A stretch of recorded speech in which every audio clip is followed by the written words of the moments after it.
You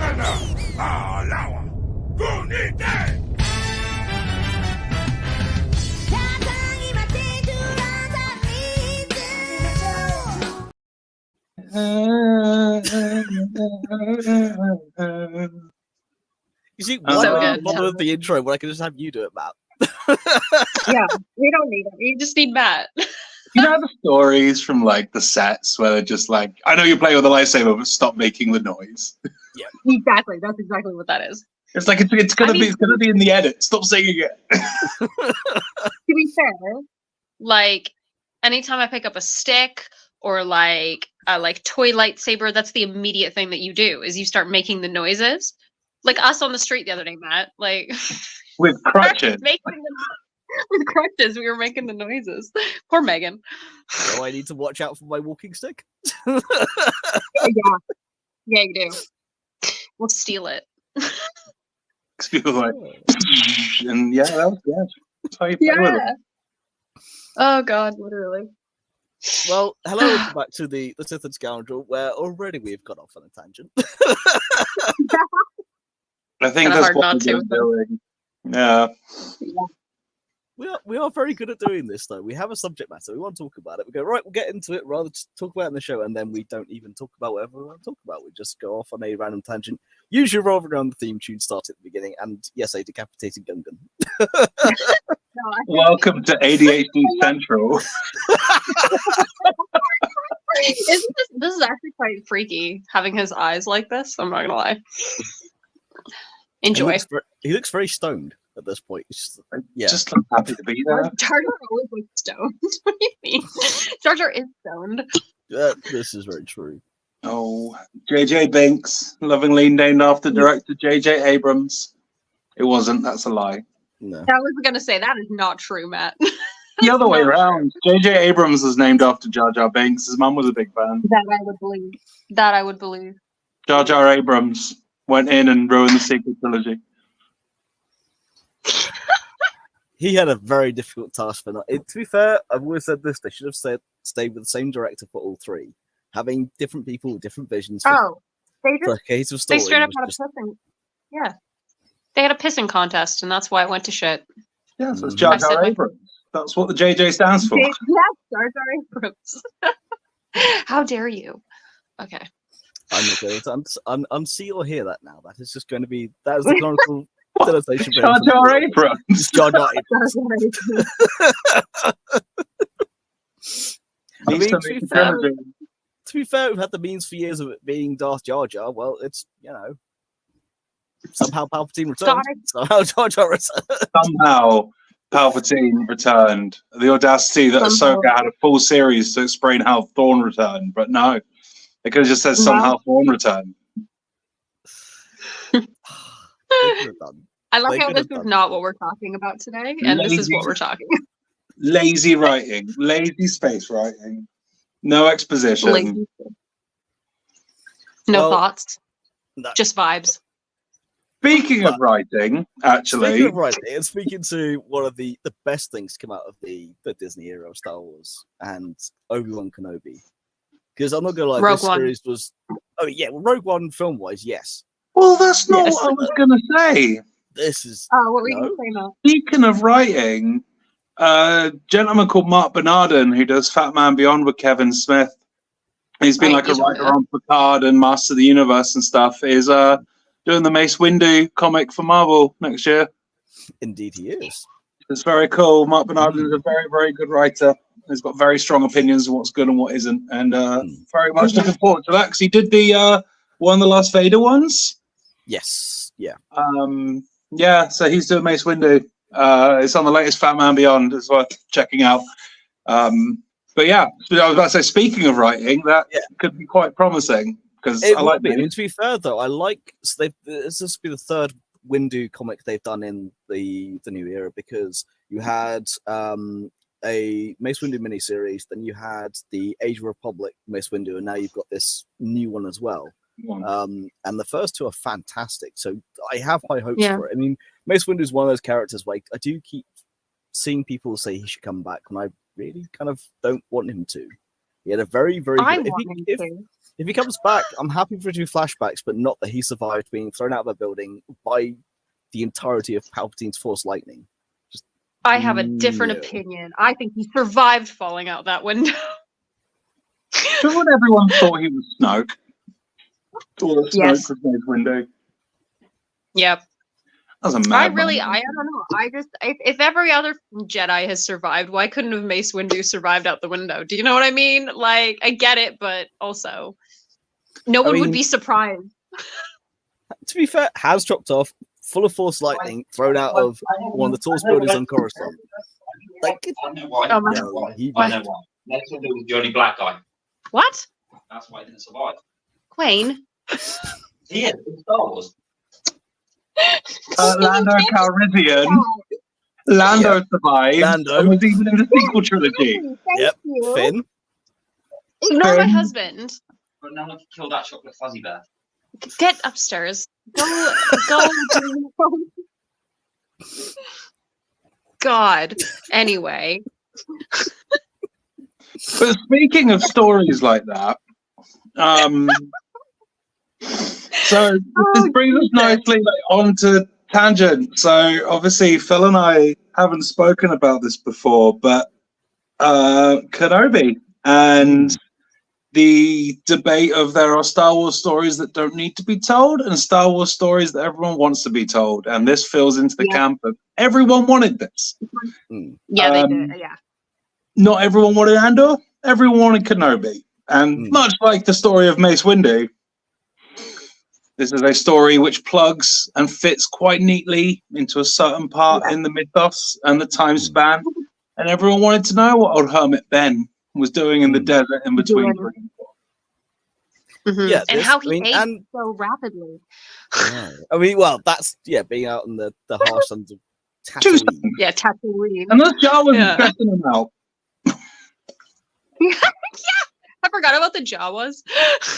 Being a butcher and having Jawas constantly steal your sell back to you is going to be relaxing. That's why you look Unbelievable. Tika's Can I ask, brilliant. 'cause Just the cleaning cost extra would line know just that. cracks me up every single time. Go on. I was just gonna ask, what is the meat packing plant? Is it like a desert whale or something? What the hell are they doing? That's a I crate was dragon. never sure. That's a crate dragon. Oh, It's not the Okay. crate dragon you see in Mando, Oh, but it's the one you see in episode 4. So it's the one that there's been completely carved up. So the Got entire you. skeleton you see, Yeah. that is the one that Kenobi is carving up. It's a little oh, I nod to it, but love it's- that. Yeah. Oh, 10 out of 10. That's fantastic.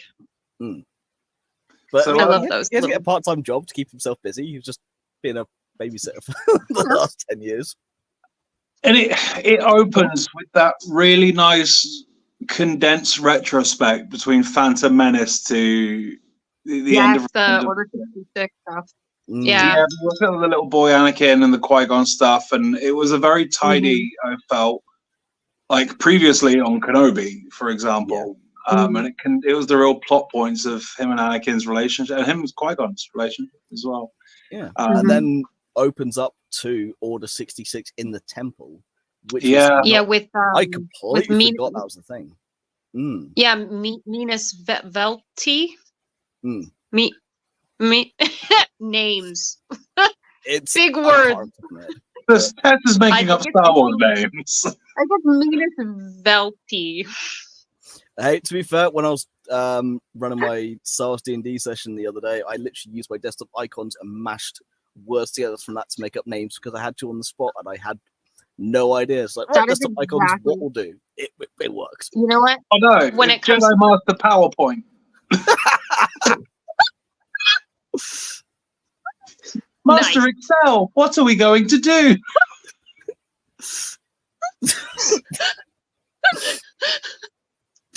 I love it. Senator Word. Yeah. You are good with a spreadsheet. We do not grant you the rank of master. Master spreadsheet. Phil, do you remember Apothecary Cardboard? Yes. What? I said Black Library weekend. There's on a quick there's a Traitor Space Bridge chapter called the Word Bearers, and the whole thing is everyone takes on a word as their thing, like it might be slaughter or whatever. And one of the author's husbands, a chap called Ben Corkwell, was a very funny guy, wrote basically a rip on the Horus Heresy. It was a piss take out of it. And he was just like, there's got to be like word bearers in this legion who take a word like cardboard and battery and spatula. So it was like apothecary cardboard. It was very funny. That's a great name. Guess you had to be there. So anyway, you've got the so, yeah, you've got that nice retrospect. Yeah, Order 66 on the Temple. We're seeing that sweet live action clone armor. Yep, it's like, I've been waiting a long time to see it, and every time they give us more of it, I just lose my mind. But you also there is a really. Oh, go ahead. Go on. I was just gonna say there are some people have spliced like all of the Order 66 stuff in all the Star Wars, and it's like one of my favorite things to watch constantly because so much gets added over time, like little bits and pieces, and I really love it. Oh yeah, when you add in like Fallen Order and Bad Batch and Piss and Mando and the rest of it, yeah, it all gets. I have seen the complete master cut because some people take little bits here and there and put it together, but the actual full master cut. But the problem is, I love it because I love live action clone armor. I also love the Order 66 as a part. I mean, my Episode 3 Blu-ray is signed by Ian McDermott, and it literally says "Execute Order 66" on it for a reason. But every time I watch it, it's like it breaks my heart every single time. It's just like, no, this is just painful to watch in so many ways. It is really painful, but also it's some of the best cinematography in the entirety prequel trilogy. I just have to say, like in regards to like the way they did it, I really appreciate it, even though it's tragic as hell. It is, although it's also kind of funny though, to look at what they did for Episode 3 versus what they do now in terms of how far the technology has come, but also when you go from 90% CG to 90% live action, it's a bit jarring, but it is so good. But yeah, to open up with Order 66, going into what Ben has been up to.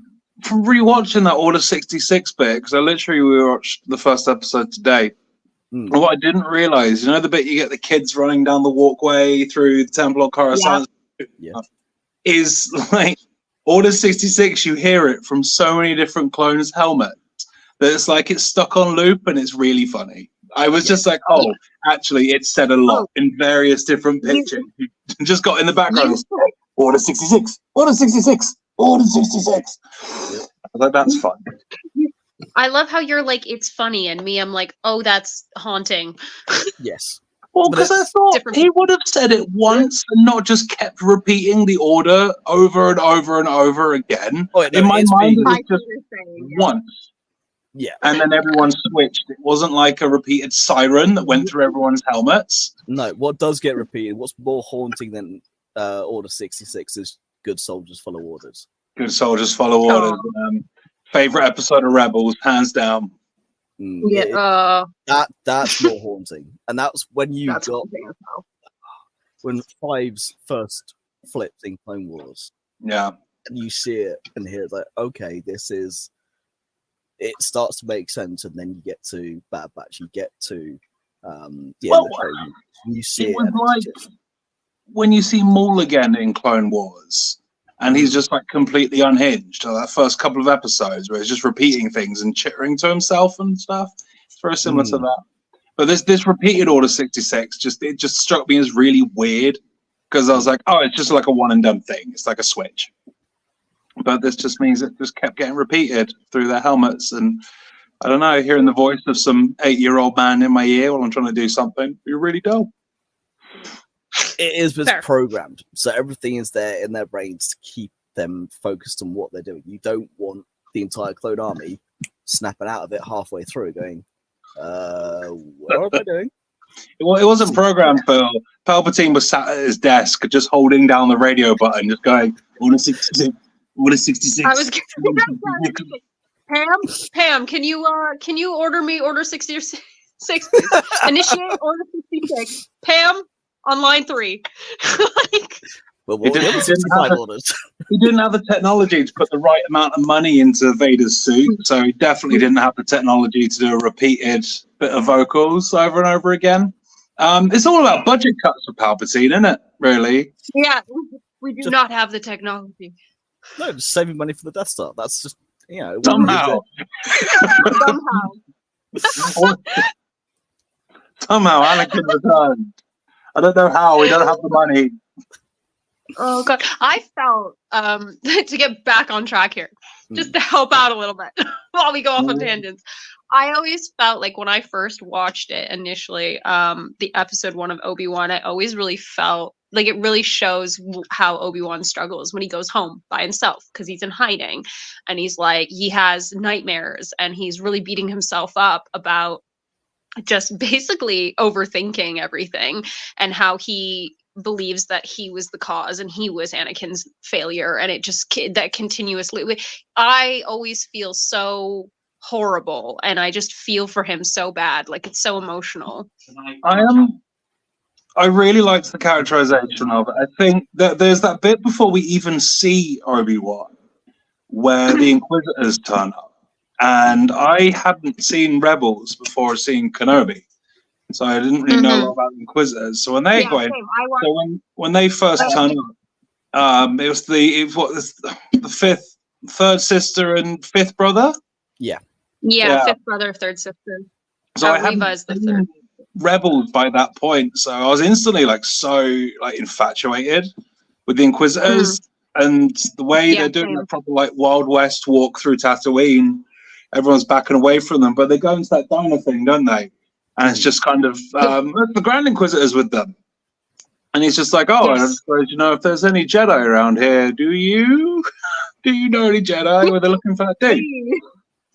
So to continue with what Tess was saying about Obi-Wan blaming himself for Anakin falling to the dark side, there's actually a theory in that, because if you look at in episode 3 when they're fighting, up until Anakin is like on fire and melting in a bad place, his eyes are normal. At that point, when he's screaming, "I hate you," that's when his eyes turn to Sith. So that's why Obi-Wan blames himself, because he saw that step into like being fully consumed by the dark side. Because he chopped off all his his hatred limbs towards Obi-Wan in that moment was that final bit that broke him into that. Yeah.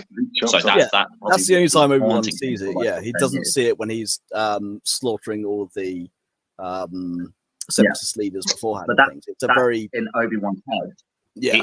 That's the first time he's seen Anakin actually succumb to the dark side, completely like gone. So in his head for 10 years, that's the last image he's got of his Padawan, his best friend, his pupil, almost his child or brother, depending on how you view it. Yeah. Going to the dark side, that just rattling around in his head. So when like the whole mask being busted open and Anakin turns around and says, Okay, well, we haven't gotten that far. Go back upstairs, sir. No. Go back upstairs. No. No. we will get to that part when we get to episode 3, but yes. Yeah, I was it is going to say, we're way in the future. Calm down. But it is a very, very good point, and it is well made, and it's something that I did think about myself when you do see, when you see Vader rock up later on. When we get to that, it's very much Vader likes his poetic justice, and we will get onto that because crispy Obi-Wan versus crispy Anakin is a thing. Obviously, so much. To go back to what you're saying, Matt, yeah, you have that wonderful scene in the bar where you have Rupert Friend, who plays the Grand Inquisitor really rather well, balanced against Reva, who's just a little bit unhinged. It's the way she goes just to cut that person down, and the Grand Inquisitor just kind of stops the saber. And it's one thing I'm liking that's becoming more prevalent in Star Wars right now. We saw it in Ahsoka. We see it later in Kenobi as well. But the unarmed element of the Force. So the way it's like sabers, and Vader does it later on, and obviously we see Ezra do it in Ahsoka. Something I really like that they're using the Force as like weaponizing, like properly weaponize it, or the block blows and stuff. But yeah, he stops it, and you get that kind of inkling where obviously it tells you the Grand Inquisitor's in charge, and that's not just because of his name.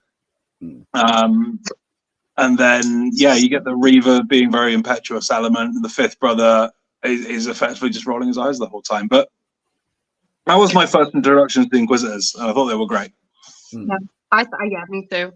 I love the idea of the Inquisitors, and like obviously the idea that they realize that not all the Jedi were destroyed in Order 66, and to counteract that, they're like, "Oh, well, we could use this to our advantage, actually, and use these sensitive, force-sensitive kids to our advantage to kill other Jedi," which is totally fucked up when you think about it. That's Star Wars, man. Like, Oh yeah, Kinslayer, isn't it? messed up. It's But the if whole you- Kinslayer, yeah. But Matt, had you not played Fallen Order before Kenobi? Because Kenobi was only came out last year. Fallen Order was a few years before that. Yes, I had. Had I? I must have. Did I? No. Because you do have Cal Kestis going into the Fortress Inquisitorius, which Yeah, is because there's that home of- fifth, Good bit. no, sixth, awesome. seventh, no, sixth. You have Ninth Sister, which is the large The one? Doherton. Yeah, she's great. Had I played? No. I don't think I had. I think it might be in the other. No, I must have played it beforehand. I don't know. But between Rebels and Fallen Order, that's where, and some of the main Star Wars line of comics, especially with Vader, you do get this wonderful bit in one of the Vader comics where he sees interaction with the Inquisitors and what he really thinks. Because Vader does not like them. He hates them with a passion because he sees them as the Emperor trying to replace him. He basically sees them as a threat.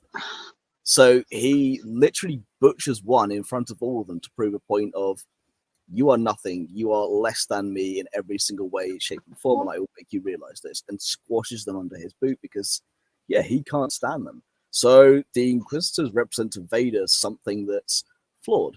He himself is obviously not what he once was, hence the suit and everything else, and the Inquisitors are these very powerful Force users that, again, represent to him the Emperor trying to constantly get rid of him, trying to push around his job, trying to make Vader more than by telling him he's less than. So to see the interaction you get with the Inquisitors, with Vader, especially when it comes to Reva, because as you learn later on the history between Reva and Anakin/Vader, you see how manipulative he really is. So in this early guide, you see them going through, especially when you've had the interaction between Owen and Reva. Owen only protects Obi-Wan because it's nothing to do with Ben. It's everything to do with Luke. And my family on that farm, I hunt vermin. I hunt Jedi like the vermin I hunt on my farm. Yeah. Yeah. And as after, you get this wonderful interaction between the pair of them where you have Owen give Obi-Wan the best burn in Star Wars aside from Anakin getting completely crucified with the, oh, you trained the boy. Well, like he did like his father. Just, oh, I love that scene. So I love the interactions there. But the Inquisitors coming through making Tatooine tremble. It's fantastic. I just really like them. I just think they're so cool. I really love Inquisitor. You get that whole, you don't have, this is the Outer Rim, you don't have jurisdiction here. Some mouthy peasant. It's just like, I was really excited when I was watching Rebels and I saw them. And I was like, oh, Rebels, there's Inquisitors and Rebels. And I was like really excited to see them. So, yeah. Well, you get the cool bit, I think, is it after the Owen bit? Isn't it when the Sith brother pulls Reva down an alley and pushes her up against the wall and effectively just goes, what the hell was that? Yeah, that's just after that. Oh, yeah. Owen bit, that's isn't it? Yeah. Properly chastises her. Yeah. Yeah. For acting up. So, and of course, she's not in Rebels, is she? So you really get the feeling she's like a newish addition to this squad of kinslayers. Yeah, I like that a lot. And yeah, the Obi-Wan stuff, like the being a butcher, the going home. I love the Jawa bit so much. Just, you know, if you're going to steal my things and sell them back to me, you could clean them first. Yeah, cleaning costs extra. I love Tika. Tika's hilarious. That's brilliant. And then he's on his EOP and stuff, and you get the feeling of the very solitary life that he's living. And then he goes and spends his evening watching Luke. Yeah, which I mean, I get why Owen in the beginning, obviously it gets to it later. I get why Owen is so apprehensive to have him anywhere near Luke. I totally get it because he doesn't want anything bad to happen to Luke. But also, like, I feel so much for Obi-Wan. What I don't understand is, like, obviously in episode 2, is it episode 2? It's either episode 2 or 3. I think it's 2 when Anakin goes to get his mum. Obviously, he meets Owen there. It's the first time he meets his brother-in-law, everything like that.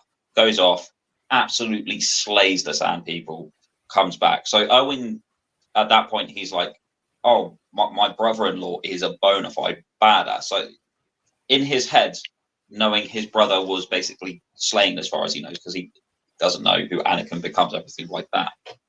Like, surely he should be a bit more hesitant to turn around and be that disrespectful to Anakin's master. That's one thing I didn't understand, because I get Owen's looking after Luke, so he's not going to give him a bit of a hiding, but he knows how dangerous Jedi actually are. He's one of the few people that will remember what the Jedi were. It's not just myth, legend, and all that stuff. He's seen what they can do. So I didn't understand, like, him doing that. Oh, well, like, he trained his father and everything. I think it's a good burn, but I didn't understand why he would be so disrespectful towards another Jedi. Because, I mean, they couldn't conceive, so they were given a baby, and they wanted to protect the baby with everything that they could, but they wanted to keep him away from that life. And to 2 moisture farmers from Tatooine, whenever a Jedi's turned up, bad things have happened. Yep.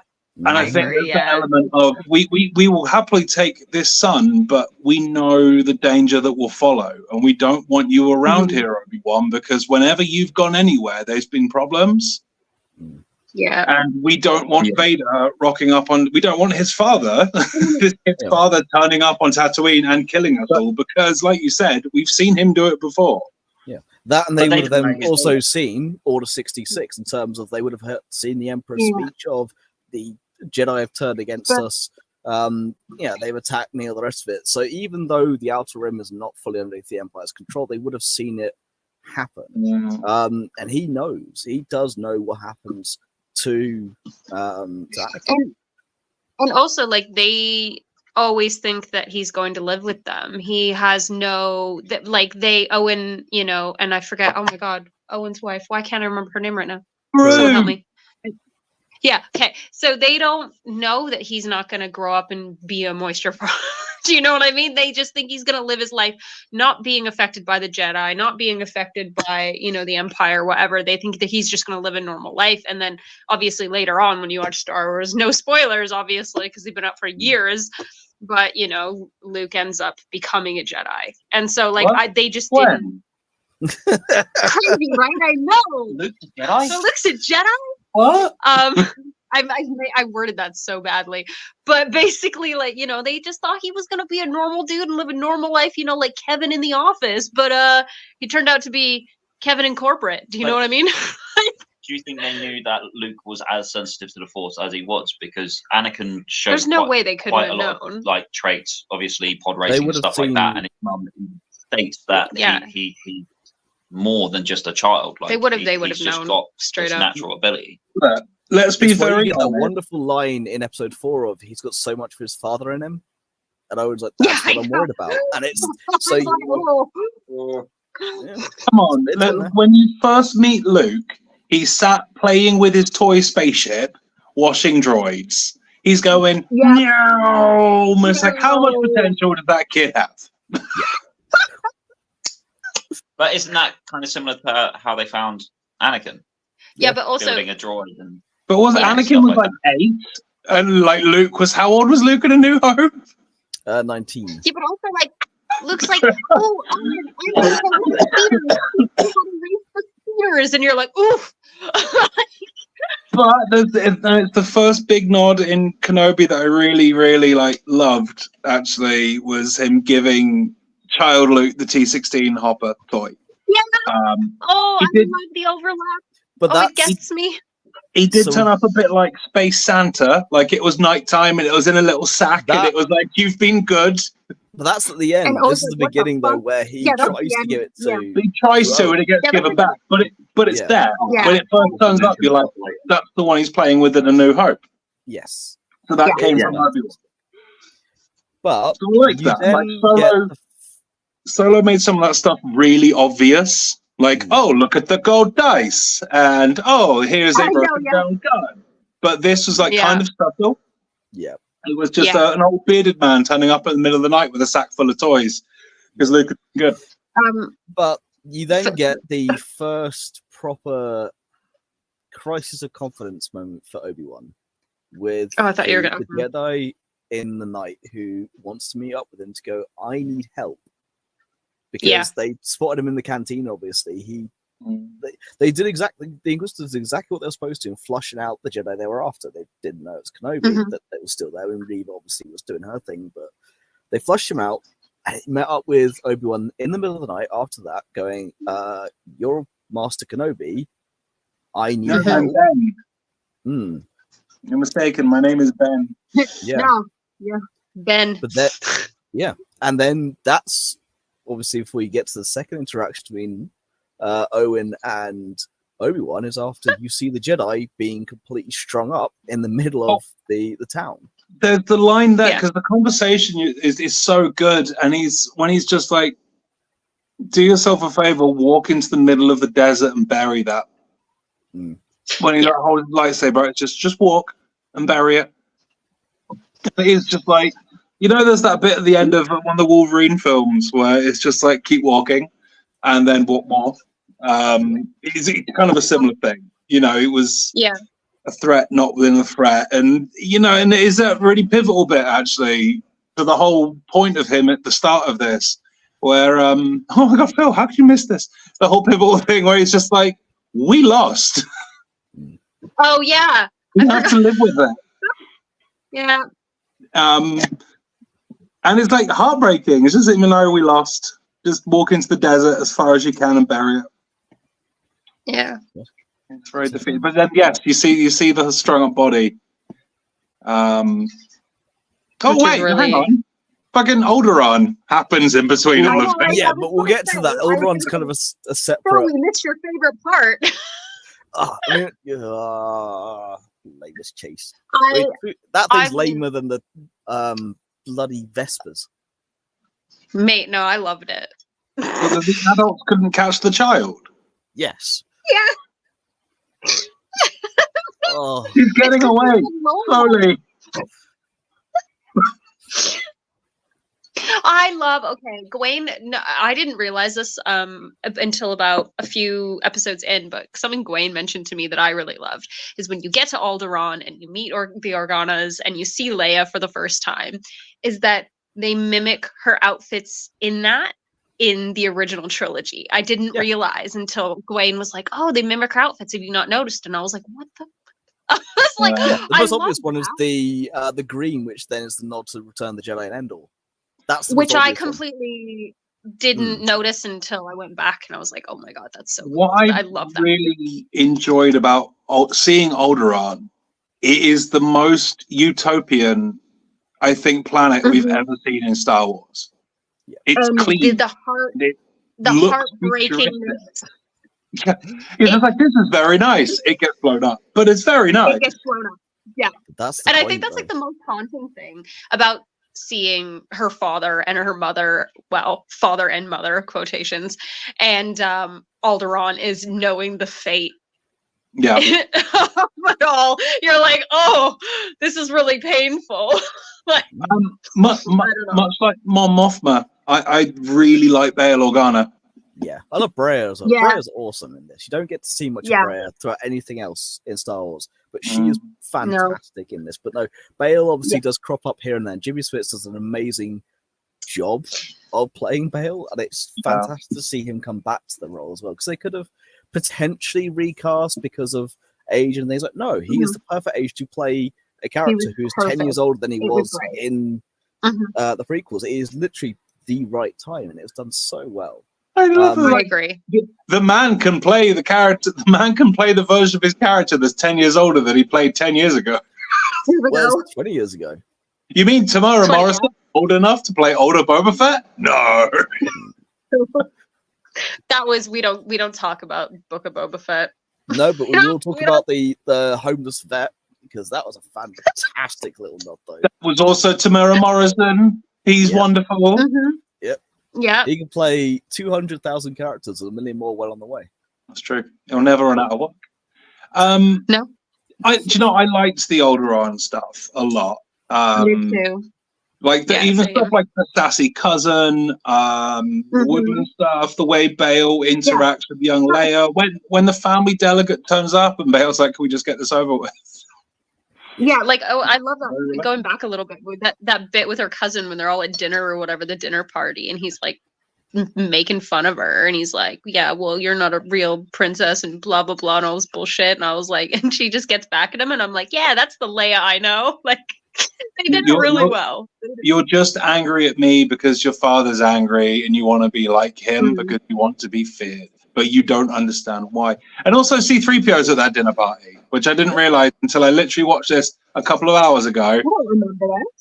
Because he looks silver in the lighting and it comes up being like C-3PO. And he's just standing in the middle of a group of people being like, "Oh, I'm super fucking annoying." As he does. Because there's another protocol droid who is silver that's serving people drinks.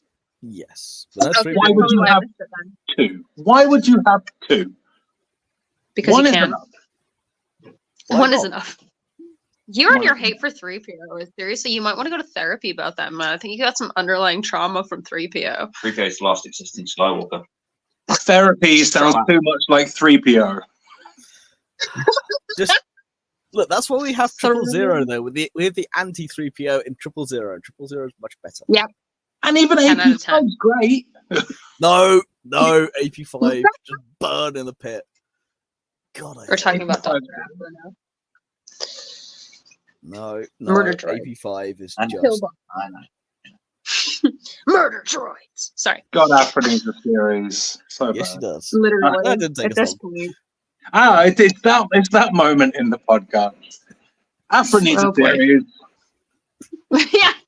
I love how we've gone there. Yeah, okay, so she gets chased by what's his name again? Flea. Flea. Yeah, but Vect. Is Vect? Vect? Jack, yeah. I don't even know. Vect, yeah. He's going But for yeah, the higher Flea. ground. Lamest chase. Getting on the state of Mississippi.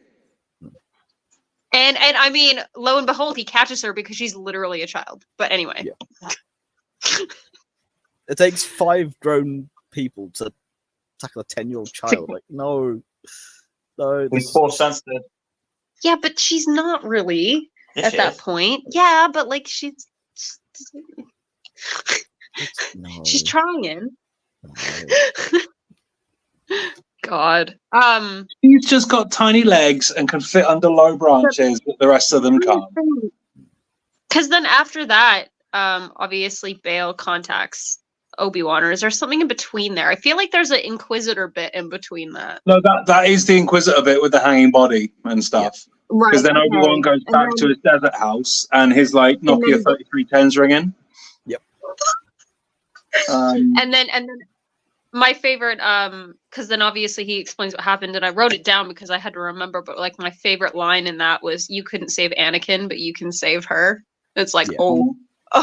Yeah, everyone likes sticking that knife into his side, don't Yeah, they? everyone's just like, oh yeah, you fuck failed you, Anakin, didn't you? Here you go, just ship you up a fuck little you, bit. Obi-Wan. The whole One kind year of emotion. my duty is to the boy. Yeah. And he's just like, yes, Yeah. but what about the sister? It's going- He's like, oh Yeah. yeah, but I'm comfortable here, and I don't have a passport, and you know I've got I a don't shift tomorrow cutting My meat. visa is Fired. I've got And a then, female like, camel. I really like that. Like Bale doesn't take no for an answer and just turns up. No, you don't. Yeah.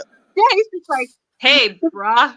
But how well hidden Surprise. are you, Obi-Wan, that Bail Organa, who hasn't seen you for 10 years, can just turn up and be like, you're here?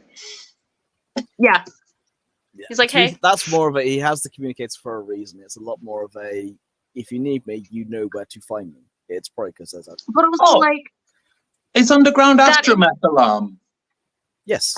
when he turns up and like underground R2's head pops up and flashes Yeah, red. it's gonna pop Yeah. out. I forgot Yeah. about that. His warning system. Yeah, Yeah. it's like a ring doorbell, isn't it? He's just like someone's here. And the way he was stood with the cloak on was such like a mislead because you're like, oh, who is it? Who's that in like the cloak? Is it a Jedi? It's not Ki-Adi-Mundi because his head's not massive. Is it Mace Windu? And then it's the Bail. And I like the Bail just turns up and it's just like, I'm here, do something. Speaking of Mace Windu, one thing that We've already talked I about know. Mace One thing Windu. I'm kind of hoping, because I think it'd be a very smart move because you'd get such a fan fluster, like everybody talking about it, is if they do a Kenobi season 2 and Windu's in it. We already discussed this. I wasn't here. You I was weren't not here. You present. were not present for this moment. But I think that would be a good little. No. Because like No, it feels like absolutely not. Just No. Just go and just stop before you stop. A, Kenobi doesn't need a season 2, and B, Mace Windu is dead. That is the order we said. But you didn't see him die. But do you think Every other Kenobi is going to get a season 2? Because Ewan McGregor was at a convention over the weekend, and he was actually banned from talking about Star Wars. I think they are. Yeah, I think they are. They left it well open. And I money-wise, don't- it makes sense. I don't want them to. It doesn't because need this it. story I was agree. just We don't what need it it. needed. What We else don't can need you a season tell? 2. What needs Yeah, to we be don't told? need it. Like, we don't need a season 2. I fully agree with that. And there was so many nods to Qui-Gon as well throughout the entire thing that like we don't need an expansion on that. Do you know what I we mean? definitely do. So I it's don't. actually it's a very interesting parallel point between Marvel and Star Wars at the moment. Now, I don't know if any of you have seen the recent Marvel television news. But Tess, we you just probably always go back. haven't.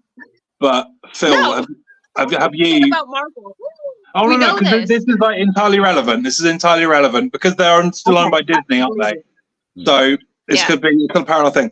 So Marvel, so Daredevil: Born Again was due to start filming after the SAG-AFTRA strikes, and was going to launch with 18 episodes. And Marvel have canned all 18 episodes for Daredevil: Born Again, and they've brought on some new scriptwriters because Marvel are now looking at moving away from the limited series and more, how do we bring our TV MCU in line with normal bingeable program?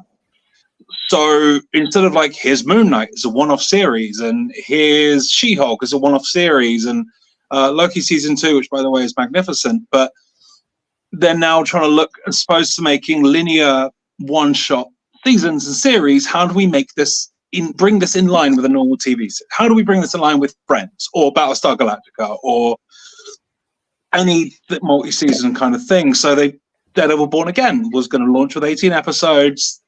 They scrapped it. They're starting again. So is that thinking still Disney, still Marvel, still Star Wars? Is that thinking for the MCU going to come across into the Star Wars realm? So instead of just going, here's a limited series, here's a limited series, here's a limited series, they go like they have done with The Mandalorian. How do we make this bingeable? How do we make this like a linear TV series like everything? So I'm wondering, like, and that's where the Kenobi 2 thing comes in. I think you'll get that for non-established characters and non-established stories like The Acolyte. I was Where just it going to comes say what to- Phil just said, yeah. Well, things like Kenobi and or other bits and pieces where it's a established character and established story point. I think you're just going to get those beats. Now, I could be wrong. Also, But the animated shows to factor into that as isn't it? well, because the animated shows are a lot more alongside the complete bingeable. Here's your 22 episodes. Kind of here's your fill of it kind of stuff. Whereas Well- news like The Acolyte has already come out to be a multi-season show. Yeah. Well, because of the lawsuit came out, they went, yeah, there's multiple seasons in the works for this, and there's a lot of story to tell. The multimedia facet kind of brings that to a point. I do think we'll see it, but it's gonna be, But if you think of all the Star Wars, like example, Mandalorian is the best example in that, Matt, is that they established a character that had never been spoken about before. They created the Mandalorian and it was bingeable because we didn't know those characters. Whereas Phil has mentioned the series like Ahsoka and Obi-Wan are established characters, and like they don't really need much expanding on in a bingeable series. Whereas like if you were to create, like the Acolyte, for example, these are characters we don't know necessarily, is more bingeable because there's more of a story to be built than what has already been established. So I think that's potentially what is happening. But if you look across at Marvel, all of the characters are established, right? Every one of those characters is an established character. So with Star Wars, Ahsoka is probably going to get a season 2. Andor is getting a season 2. Kenobi, if Ewan McGregor's been banned from talking about Star Wars at conventions, are we going to get a Kenobi season 2? Is this the start, the end of the limited time series and the start of, like The Mandalorian? I'm not sure if the character's established base has anything to necessarily do with it. I think it's more actors' contracts lengths and things like that. But you did mention that one time, it's whether they're moving away from these one and done series into more legacy. Like you said, the Acolyte's doing it, right, Phil? So Acolyte's done it, Mandalorian's done it, Andor's doing it. They're breaking away from the limited series. Because Phil, you love Moon Knight. Andor is limited. It is only 2 seasons. Yeah. That one is already confirmed as they are literally 2 and done. But this is part That's of because nobody likes it. Oh yeah, no, with this Moon Knight, as you're about to say, no, I would love them to do more Moon Knight. Like the fact it's limited, they go, cool, here's one and done, but no, there's still so much more to tell. My argument with Kenobi I is could watch I could watch like 14 seasons of The Mandalorian. Do you know what I mean? Like I could never stop watching The Mandalorian. I freaking love that. They did that so well, you know? So I can only hope. But some of these limited seasons are done well. Hawkeye was fantastic. We've only got one season of it. Yeah. Falcon and Winter Soldier was very, very fun. We're only going to get one season of it. But I think this is part of the big Bob Iger kind of shake-up after it's Disney Plus is losing us. Star Wars and Marvel are losing us money. So they're going to obviously try and reformat it all into a more profitable sort of thing. So maybe not Kenobi exactly, I mean, to come back around to the second season thing, but I think going forward, like Skeleton Crew could develop into more than one season. Sorry, I've now just got an image of Hondo in a suit going, this venture is no longer profitable. God, I would love a Hondo series. Can you imagine? Of course, the Hondo series, but like, it would be amazing. But Do it. It's also Someone why write a we've had letter. the shift, though, fine enough, on that point, from the Lando being a TV show to now being a film. Yeah. Yeah, that's true. Yeah, that's a movie now, yeah. But then, look, you know, serialized series, they've done it with animations, they've done it with The Mandalorian. Mandalorian's going to end it out of the Empire. Let's greenlight a 5-season Afro series. Yeah. But it's a valid point, you know, let's not, because the problem is these limited seasons, someone will tune in and they'll watch 8 episodes and it's a one and done. There's no return to that character. No. Outside of what's already there. I'd like them to do it with a lot of other things. Kenobi, I just felt was it's the story I felt like it was that people done. wanted and needed. There's no much more to tell. You run the risk of it then. So little short space of time, you kind of dilute the character and dilute where he's at. I would like to see a season of him and Luke. I would look at, here's a season of him and Leia, here's a season of him and Luke, and done. Yeah. Just I guess that's a good point. What? I read an article, Ewan McGregor's actually pushing ideas to do a season 2. Like, he's very adamant on actually doing it. That might be why it doesn't surprise me. It's that Disney money, man. It's that Disney money. He doesn't want to do it because of the character. He wants to do it because he gets paid super well to do it. And right now, hug from Hayden SAG-AFTRA strike. Like, they all want that work, man. They've been on strike for 180 days or whatever. Man needs to back pay bills. Man's got to pay his mortgage. Man's got a food shop. So I think I can see both sides of it with Kenobi season 2. I think a season with him with Luke, with more Luke in it, I just think would give a balance between him and both the kids. But he couldn't get too involved. The way I can see it being done is so that it kind of explains more the whole bit in episode 4 of I wonder if he means old Ben. Yeah. Because Luke has only met Yeah. Obi-Wan twice in his life at this point, in terms of when he was born and handed off, and then when he shows up at the end of Kenobi for hello there. That's the only points we know of him, knowing until you get to episode 4. So it would give you that little bit of the, what if me and old Ben, who lives on the Dune Sea and things. It's a... Yeah. But you have to be careful What again, if he means because... that crazy old man who keeps telling me to get off his lawn? Yeah. But... Yep. It's a thing. It is a thing. So you've got to be careful with the established story points, which is why I think for characters you don't know or story points you don't know, like, for As the Empire, cool, you can run it up quite a bit more. But for characters that have a set point in time, especially between bits in the Skywalker saga, it's not as easy. It's not as easy, but I think with Kenobi, part of the appeal and the mystery and why people wanted this series is he spent 19 years on Tatooine. What's he been doing? And when he turns up and he knows the Krayt Dragon Howl, like, I want to see his run-in with Tuskens. You know what I want? See him dealing with bounty hunters and the Hutt. Yeah. You know, there's That's stuff fair on point. Tatooine that he would have encountered in being there for 20 years or whatever. Yeah. But then, I to be wanna, fair, like, you also got to deal with fans going, we have all these things in the galaxy. Why do we keep having to come back to Tatooine? Because it's That's a good Obi-Wan. point. That's the only time it's acceptable, because it's Right. Obi-Wan. Imagine like Star Wars, but The Office, just like a day in the life of Darth Vader. Like, I would love that. Like, just like, what did he get up to when he wasn't killing people?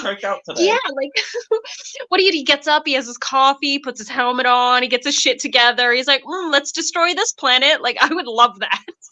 Read the Vader comics, you get it, and it's very interesting. Okay. Never mind. Especially when you have Vader going into the Jedi versus Sith meditation is very, very different. The Sith meditation with Vader is so interesting because you literally see him having his limbs restored, but in the chaotic energy of the dark side of the Force, and it's The dark. Sith meditation is listening to, like, My Chemical Romance really loud and putting on eyeliner.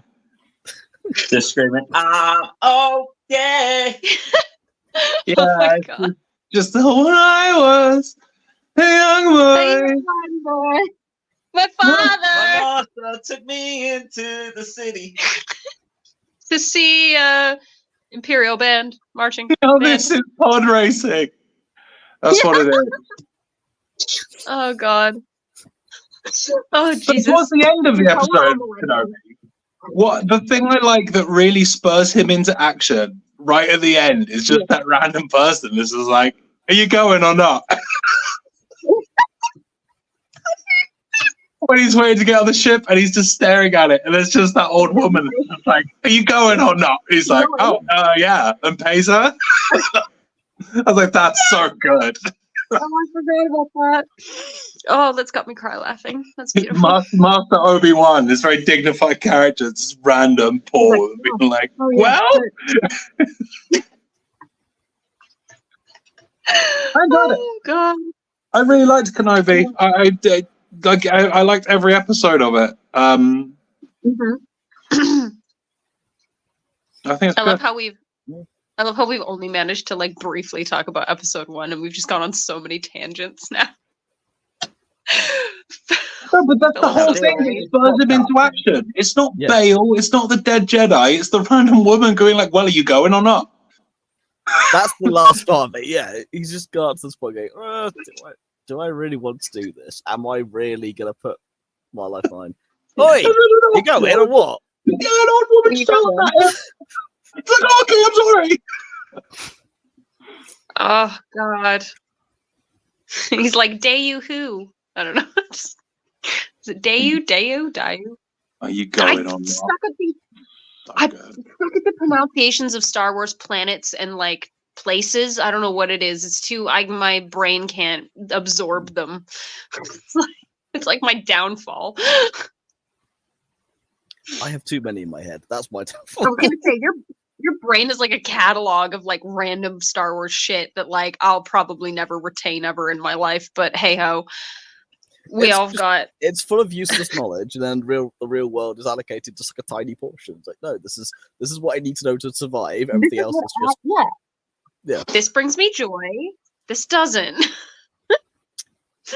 this is why I Yeah. failed. There is no real world, Phil. Only Zoo. Only Zoo. Zool. Is that what you're saying? Yeah. Ghostbusters 2. There is no Dana. Only Zoo. Mm. Okay.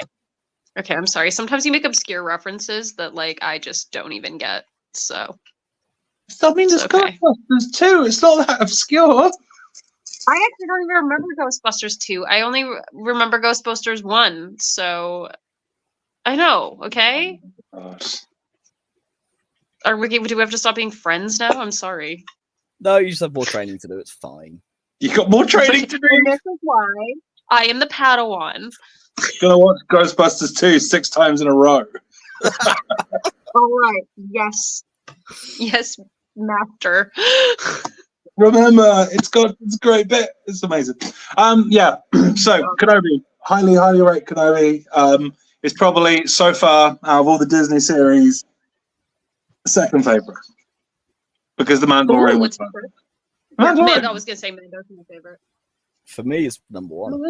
Oh, we haven't even got through Really? it. Oh, really? We've only just got through episode 1. We haven't talked about episode 2, let alone episode 3, which was so Oh good. yeah, episode 3 is really good.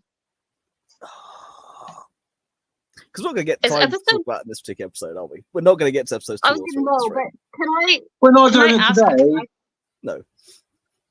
I forgot. Is episode 3 where Daddy Vader does the little like out of the sky bit? Is that episode 3? No, episode 3 is I'm going to charbroil Obi-Wan. So he dragged him. Right. Okay. Right. Because In you have other the line, I instances- am what you made me, which is one of the best lines Yeah. that Vader's ever said. In other very interesting things, did you see that supposedly the reported numbers for the last episode of Ahsoka saw the viewership drop by like 68%? Does not surprise me. I'm I not haven't surprised seen by that that. at all. It I'm only, very Oh, yeah. Ahsoka only kept people up to the second last episode, and by the last episode, the numbers dropped 68%. I'm very surprised. But I by think that. it's because the people who did watch it told everybody how disappointed they were. So I think a lot of people just didn't care enough by that point to watch it, which is unfortunate. But I mean, I mean, it was disappointing. they have a tactical It error on wasn't, their though. point. There was a lot of good points in it. I liked it. Good point. I had I issues, just think but I liked it. it's the bloated Yeah. middle that Andor had. Yeah. We Yeah, had this we've already discussion after that. discussed It this was- at length, but yeah. No, Tess, you do need to watch Andor so you can understand. You might like it. I don't give a shit about Andor. You I know might I have like it. liked it. Phil liked it. I did like it. It's very, very good. It is probably my third favorite they've done. It is fantastic. Yeah, but Phil, you also like the sequels. So I mean, I think our Yes, at taste that is a point, little you bit don't get- different. I get like, Yeah, he does. Phil is the master. and all the masters were wrong about Anakin, and look how that ended up. Rough. Apart from Mace Windu. Mace Windu didn't trust anyone to be trained. Fuck my life. God. To be fair, Phil's more Yoda. It's just he becomes more unhinged with age. Yeah, Yeah, you're not it's wrong. outside smashing a dust can with a fucking stick. Yeah. Like you go see Phil in like Basingstoke. He takes you to his local gaming store. It's basically Dagobah. He's just walking around like and popping up behind shelves and things. Like when you've known him for as long as I have, you see the like it's set in. The fact I have, I actually have a wheelchair now, bro. At all. Huh? The fact I have a walking stick is not helping in this argument. No. at all. I was gonna say you said you had a walking stick earlier, and all I can think about is Yoda now. Phil's got an order. He's just Yeah. Oh God, yeah. that's fucking Well, hilarious. next week for a reason. you watch like our kids or our kids' will go find Uncle Phil in this gaming store, and he'll be just like, "Don't go to sleep." Have you heard the legend of Uncle Phil? Stop singing songs about seagulls. Oh my God, don't. Dun, dun, dun, dun, dun, dun, dun, dun.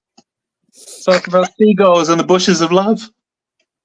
No. Isn't there a line in that where it's like talking about drinking the blue milk? I'm pretty sure there is. Oh, Yeah, I think God. so. Bushes of love, yeah. I think there is. Yeah, that's all I. Do, do, do, do, do, do, do, do. It's gonna be stuck in my head all night now. Yeah.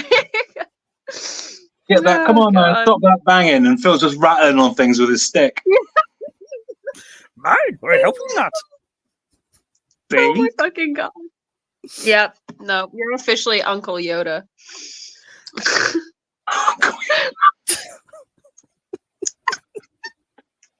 And that takes us up to our hour point, kids. Wow, we got so much done, guys. Congratulations. That was good. That was good. 10 out of I'm 10, alive. my I guys. swear. Yep. Yep. Good. On that note, you've now convinced me I have to visit you in Basingstoke now and go to this store because now I'm intrigued. To be fair, the gaming den's a lovely place. It is. Is that where you small bought and all that dark stuff, out there, Matt? That is. It's just very easy to get in an argument with the owner when he says Dave Filoni's created no good Star Wars characters, and I basically had to get dragged out. Throw down. Yeah, don't get into it with Dan because he likes episode 4 and episode 5. He thinks that Return of the Jedi is trash and everything afterwards is just god awful. Oh no, but he really likes Captain Rex. Like he's one of those fans who I just can't stand. I don't have discussions with Star Wars about him because I just No, he's- that's really painful. Yeah. But I feel like if you're a fan of Star Wars, you you have your favorite episodes and movies and TV or series and stuff, but you have to be like open to it's a franchise. Do you know what I mean? Yeah. Like There's bits I hate. The Mortis trilogy being the primary one, which I will continue to rant about until the end of time. It's just no. It's The okay. Mortis gods can go, and the fact they're being more Phil, played Just as a note to end this episode up, Sure. I was making breakfast this morning, and I was thinking about, tell it, Matt. and you know how I was just like, oh, like Jedi's a religion, and it makes sense that religion has gods, and you were like, well, no, it's not. But like Han literally says, ancient religions are no match for like a blaster at your side. Han calls the Jedi a religion. People I call it a prefer religion. It that. is kind of a religion, but religions don't necessarily have to have gods. And Every it's religion more has a the- god. No, It's a not every galaxy religion has a far, god. far away. How do they know what religion is? Technically, no, you're wrong. Not every religion. Norse mythology, Odin, and that aren't gods. He does make a point. They're not gods. They're not classified as gods. Well, still. Oh, look at Matt's face. Matt's like, oh, they're both like, ugh. They kind of Also- are, though. The deities. But This the deity, point I but was not gods. making was Han says Jedi is a religion. Yes. Yeah, he does. He does. But You're not Oh, right. every the religion point has is God. gods, and I don't know. The Mortis trilogy This is- but, just like, how it's been laid This out. is the thing.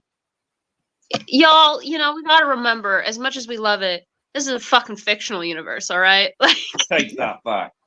as much as we love it, like, God forbid we love Star Wars, but fucking hell, like, it's open to interpretation in it. Like, Tess, it's real. It happened a long time ago in a galaxy far, in a far away. galaxy far, far away. I know, okay? It's a documentary. I know. Exactly. It's a historical can you documentary. imagine? It's all truth. Which is why It it's even is more true. painful Oh, to fuck put in it. Oh, George Lucas. Throw me in the pits of Dr. Mir. Like, It's that's real. it. I'm done. Yeah. If it, but even if it was real, I would still choose not to be a Jedi. Just putting that out there. I don't think you Oh, get no, to I- choose. I think No. it chooses you. I think it does, yeah. I don't think you get a choice. Well, the Force is in all living things. It just depends on how strong it is with you. But yes, you wouldn't get a choice of how Well, strong it is with you. I mean, I'm pretty sensitive as a person, so I mean. Yeah, but it doesn't mean they're going to be Force sensitive. That just means you're overly sensitive. There's a difference. Yeah. How do you know me so well already? Jesus. Calm it down. Just calling me out there, Phil. Fucking hell. You're not force sensitive, not overly sensitive. And on that And on note, It's time to end the show. Oh, Jesus. We will be back obviously next week to continue Kenobi. As I continue, we didn't get past episode 1 really. So we'll talk about episode 2 and 3 when we're back next week. Yeah. On that note, it is time to end. So good night, all. We shall see you all next week. Peace out. Bye.